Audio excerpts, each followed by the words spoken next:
Hello, and welcome back to SCAD GamingFest. My name is Andre Haskett, and I'm a senior performing arts major from Powder Springs, Georgia. It is my honor to present the 2022 SCAD GamingFest Icon Award to a legend of the voice acting medium, Mr. Keith David. He's assumed the roles of some of gaming's most memorable characters, Decker in Fallout, Julius Little and himself in Saints Row, David Anderson in Mass Effect, and one of my favorite roles of his, the Arbiter in Halo. Video games may be our focus, but when your first film role is Childs and The Thing, we've got to talk about film and television for a moment. His roles in Archer, Community, Rick and Morty, and Spawn are simply unforgettable. And for me, this moment is really significant because I'm a huge fan, not just because of Halo, but also Mr. David's roles in Transformers and, of course, Princess and the Frog. And his voice, David's iconic voice, its power, gravitas, and depth are undeniable, and his natural instrument is utilized with profound performative skill. Like Paul Robeson, Orson Welles, and James Earl Jones, we know the voice because of the substantial artistry and craft behind it. Mr. David creates characters from a sound booth as honestly as if he were playing an extreme close-up. It's that honesty, connection to humanity, and love for the work that comes through with every line. He's the reason we don't skip the cutscenes in video games. He's the actor we dream of voicing our characters, and he's the one who breathes life into our dreamscapes. Ladies and gentlemen, Icon Award honoree, Keith David. Congratulations, sir. Oh, well, listen, Andre, thank you. I really appreciate that introduction. I hardly recognize myself. I'm going to hold up my award here, right? And there it is. I want to thank everyone at SCAD, DW, and Paula Wallace, all the students, and I don't know who all it takes to make this, to vote for this, but I want to thank each and every one of you. I am so deeply grateful because, you know, anytime, you know, somebody takes a moment to recognize your work, it's a wonderful moment. You know, it's a God shot. So I don't take it for granted. I'm deeply grateful, and I thank you from the bottom of my heart.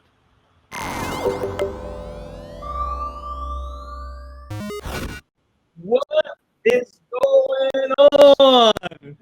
Come on. What's happening, man? Come on, Icon. Icon.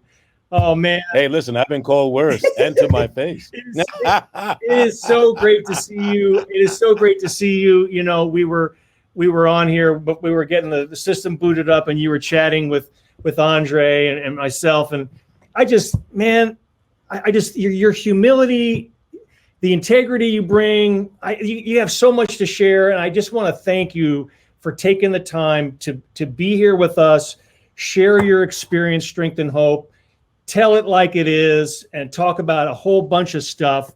You know, what's really cool about the gaming at SCAD in terms of, you know, we talk a lot about collaboration here at SCAD because, you know, it's funny, but a lot of art schools, faculties are siloed off. You know, the actors are over here, and the visual artists are over here, and the visual effects guys are over here, and the film students are over here. We don't do that at SCAD. We're all about collaboration because the industry is about collaboration, and your ability to work with other people is how you really, one of the ways you survive in this business.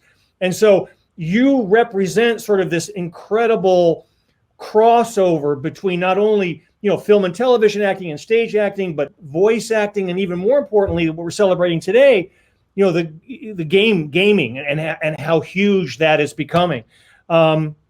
So, you know, I just want to thank you again for being here, sharing your experience and everything. And if we could just jump right in. Well, you know, let me jump in. Jump in. You always jump in whenever from what you just said. You know, it is my observation that this industry, the, you know, film and television, gaming, the entertainment industry is ultimately the art of collaboration. There are so many moving parts. And, you know, just like, you know, in the theater or anywhere else, we compartmentalize, and there are traditions where somebody doesn't step on somebody else's toes. The makeup artist doesn't tell the costume designer what to do. Although we do have to work together because, sometimes, um, a suggestion here can save a whole lot of time later on down the road.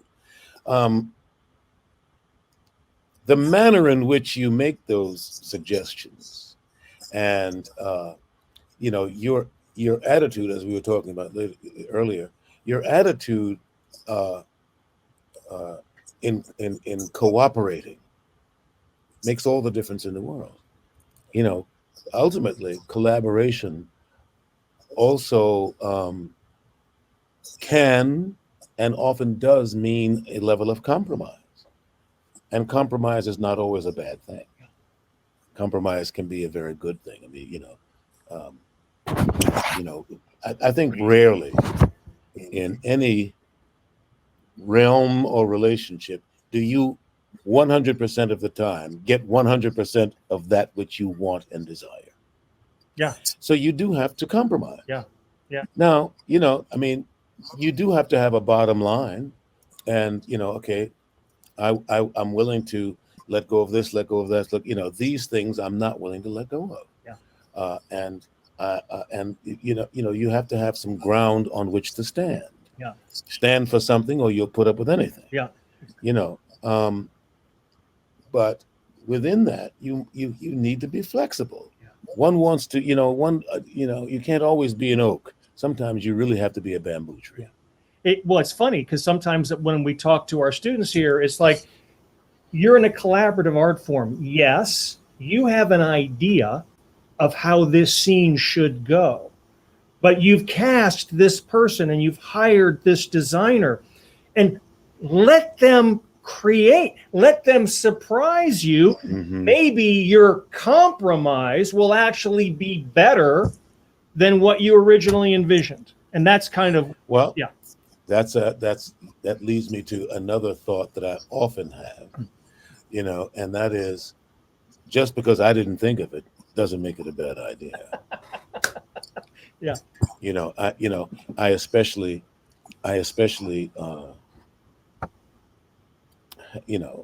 come across that reality in dealing with directors. You were talking about earlier having a class and where you teach directors how to talk to actors. Mm-hmm. It's a very important communication. Mm-hmm. Because there's a level of intimacy involved, and it's a heart intimacy. Yeah. Because when you're asking someone to give of themselves when they're acting, portraying a character, it can come from some deep places within. So you want to be protective.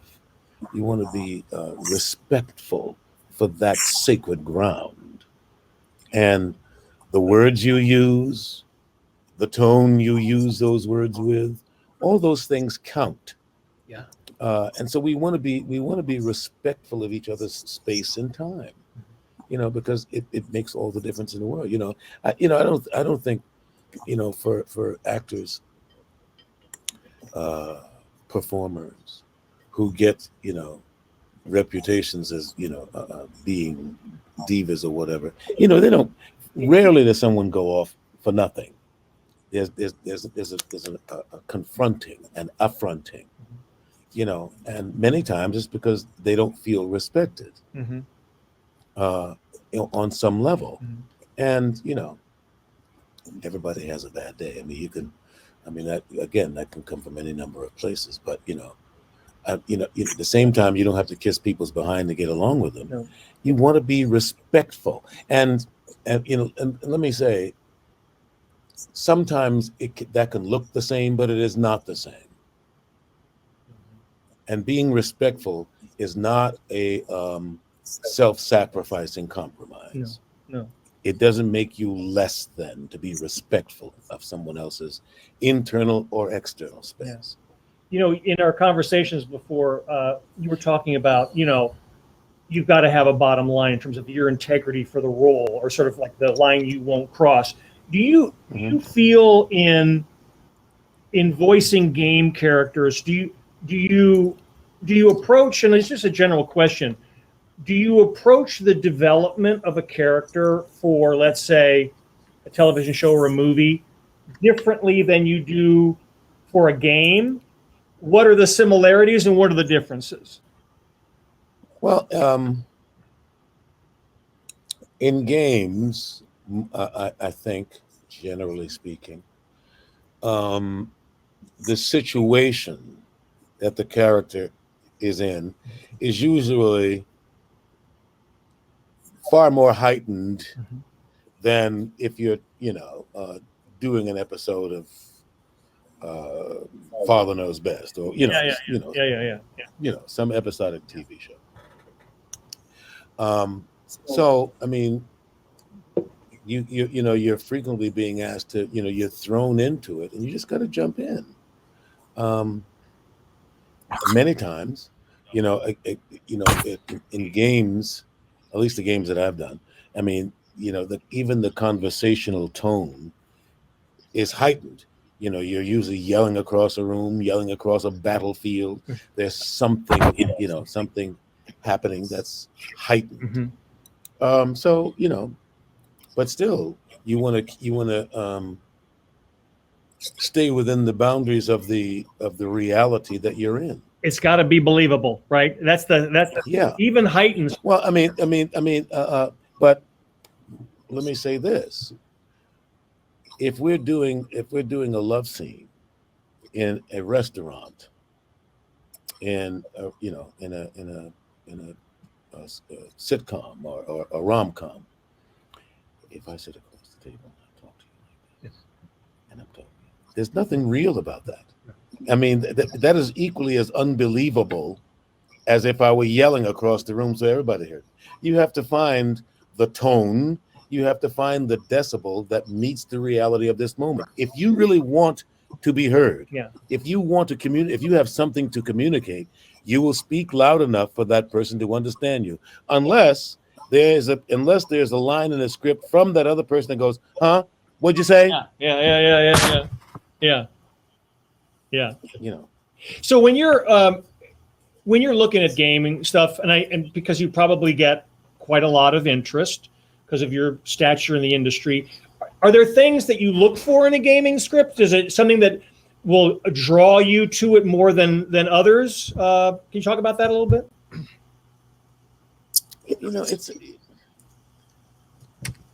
I'm not a gamer necessarily. I don't on my spare time, I don't,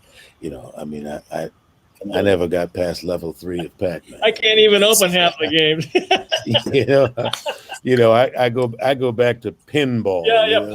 Pong. There's a really good Pong player. Yeah. And I do love some of the games like Mass Effect. I love that you can change the ending. With different characters like that. And I've done a little bit like that, but it's a job, and usually it's a pretty interesting job. Nowadays, what they can do with the animation and the quality and motion capture, I mean, they're pretty exciting. Yeah. So a good script is a good script. It doesn't matter what the genre is. Right. Tell me, you've played a lot of really memorable characters. I'm assuming, do you like to play bad guys better than good guys, or what's your favorite? What do you like to do there? I just like to play. Okay. I mean, of course, bad. You can have really delicious bad guys. Yeah. I mean, I loved playing Dr. Facilier. Right. I loved playing Spawn. Right. I mean, that was fantastic. But I also loved Gargoyles and Goliath. Mm-hmm. Characters of great virtue and great character. I mean, when I grow up, I want to be like Goliath. He's got the kinds of standards and the kind of integrity that one wants to have, the kind of outlook on life, about humanity. I mean, it's Right. Okay. I look for those the qualities that you like to have, and the qualities that you'd like to exercise off of you. Okay. I mean, the wonderful thing about playing bad guys, I don't have to come home and beat my wife or kick the dog. I mean, all that energy is taken care of at work. So when I come home, I can be loving. Yeah. So I've been told last summer that you turned to Twitter to ask fans what their favorite lines were. And the response was massive, and I'm very proud of you for that. Tell me, did any of the fans' replies surprise you?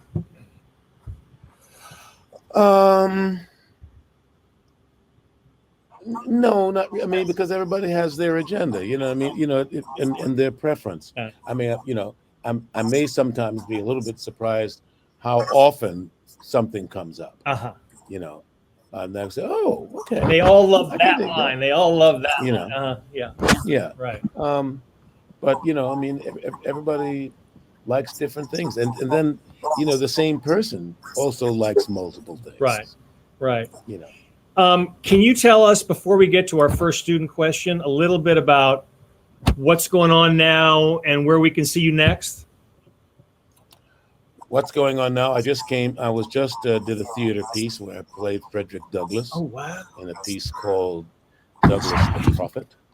Where'd you do that? So I did that in New York at the Harlem Stages. Oh, fantastic. We're still developing it and looking to do that other places. I hope to be able to do it in Atlanta, actually. Yeah. I'm also working on a piece called Here's to Life, which is this a story about Joe Williams, the great singer, Joe Williams. Cool. So, I've got a few irons. Come on, you got some irons. All right. Hey, listen, I'm going to turn it back to Andre that you were chatting with before. Andre, you're up, man. You actually answered my question that I had prepared earlier about to your character. About what? About your characters having a virtue to them, and or redeemable qualities. And you actually answered that question earlier for me. So I guess my next question for you would be, in creating your characters, your different character, and doing your character work, what draws you to a person? I know you said you start thinking of them, if you have an image. I know you said you can take that image and then start with your imaginative work. What draws you? What do you like to do first for your characters as you build them, as you create them and bring them to life? I always take my clues from the text. The play is the thing, and you have to. I try not. I don't make arbitrary choices. What is this story about, and how are my choices going to enhance the story of the arc of this character, and the story arc itself. What is this piece about? And where does this character fit into that story? Besides having his own personal journey, and how does his personal journey weave into the story as a whole? I look at all those things. Awesome. Thank you, Andre. So our next question is from Diana Grant. How are you? That's great. I'm so good. Well, as you heard, my name is Diana Grant. I'm a senior animation major, and I actually have a great big interest in voice acting. I actually just took a class of SCAD about it, so it's really great to come talk to you today. Mm-hmm. So my question is, was there anything difficult about the transition from traditional acting to voice acting, and how did you go about facing those challenges? Okay. One of the challenges is when you're in the booth voicing a character. Many times you're there by yourself, and sometimes whoever you're whoever you're playing with in the scene, sometimes they are pre-recorded, and you can hear them back. So you play the scene with the voice that you're playing with. Or sometimes, I just did it. I just did something, and the director asked me, "Do you want me to read you in?" I usually choose to be read in, at least the first couple of times, and then we can, and once I hear more or less the response of how the character is responding, then I can play off of that. But the biggest challenge is, like, sometimes you will be in the room with some of the other characters. Now, unless the room is big enough and they can be opposite you on the other side of the front side, the sweet spot of your mic, you can't turn one way or another to talk to people because you're off mic. And if the performance is off mic, then it's like if you can't see it, you can't hear it, you know, or like if you're on stage and you have trouble hearing the people on stage, it it it interferes with what you're seeing because your mind goes out of this moment and you want to turn to someone, what they say, you know, and so you're no longer in the moment that you're supposed to be in. And we were just having that conversation about speaking loud enough to be heard, you know. So everybody is with you and in that moment. Um, I think that's one of the biggest challenges when you have to, you have to stick to the mic, even if the person is standing next to you. Now, there are ways that if they're standing next to you and you still stay in the sweet spot, you can kind of look. But most of the time, you're going to want to stay. You got to stay straight. So you're playing with them in your periphery. But that's also the wonderful thing about acting in general. But with voice acting, your it sort of expands your peripheral vision because you have to act all around you. Does that make sense? Yeah. Okay. Okay, thank you, Diana. And listen, Keith, our next and last question is coming from Soph Abitbol. Hi. So I just wanted to say before I talk about myself or you, Diana Grant, who was just in here, she is a dynamite on the mic. I've heard her. So be looking out for her in the future. I'm definitely looking at becoming her agent. So my name is Soap Abitbol, and I'm a senior film and TV major at SCAD Atlanta. And I'm also just a huge voice acting nerd. Like the first time I heard Dr. Facilier's iconic song, I downloaded the Princess and the Frog soundtrack, and I've been listening to it like bi-weekly ever since. And I also love Flame King because I grew up on Adventure Time. And I love all of your like more voice acting cartoon roles. Sorry, it's giving me a weird notification on here. So it's just an honor to meet you. And my question is, when it comes to classical acting approaches, like between all these mediums and all these genres that you work in, do you feel that there's this like all-encompassing part of it, or do you feel like you really do a different all-encompassing what? An all-encompassing part of it, or is it just a different approach to each thing?